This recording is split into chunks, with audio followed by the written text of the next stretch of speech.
In the digital age, a rumor doesn't need proof. It just needs a spark. Over a single holiday weekend, that spark ignited a firestorm that spread from the darkest corners of the internet all the way to the doors of the Oval Office. This is the story of how, for 3 days, a significant portion of the world genuinely believed the President of the United States was dead. And the question we have to ask is, why did we believe it? Welcome back to the channel. What you just saw wasn't a fringe fantasy. It was a mainstream moment. For 6 days, President Donald Trump vanished from public view. No major rallies, no press conferences. In the vacuum of information, speculation ran wild, fueled by political tension, a history of secrecy, and the relentless engine of the online attention economy. Today, we're dissecting exactly how this happened, what it says about the media, and what it reveals about our current political climate. It all started with a silence. 6 days. For a figure like Trump, who dominates news cycles with marathon appearances and thousands of reporter interactions, this was an eternity. The hiatus became a Rorschach test. For his supporters, it was a well-deserved break. For his critics, it was deeply suspicious. This suspicion found its evidence in plain sight: viral images of his swollen ankles and a badly bruised hand. When his only response was a defiant truth social post and a brief, wordless wave en route to the golf course, it did little to reassure and everything to inflame. The vacuum was now filled with echoes. And just like that, the conspiracy found its life. This is the playbook of the modern misinformation age.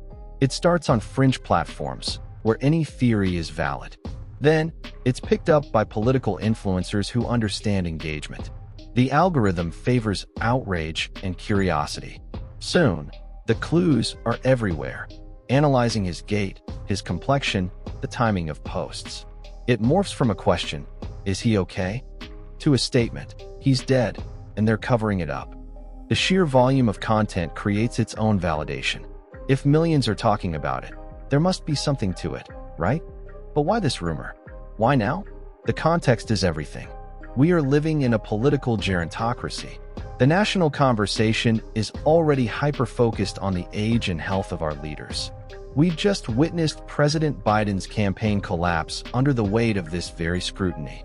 The media, burned by its missteps in covering Biden's decline, is now hypersensitive to any sign of weakness in Trump.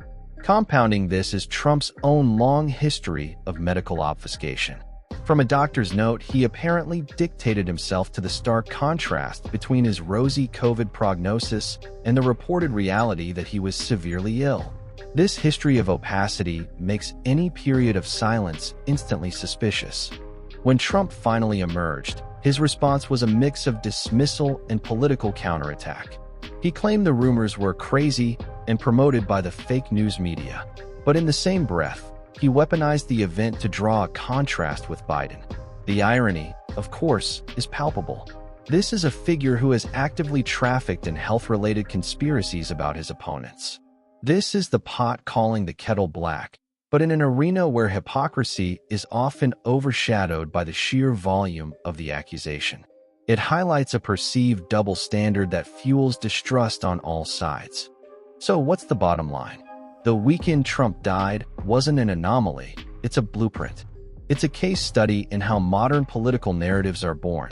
It requires a vacuum, a lack of official transparency, a receptive audience, an audience primed by past events and political tribalism, an engine, the algorithmic amplification of social media platforms that reward engagement above truth.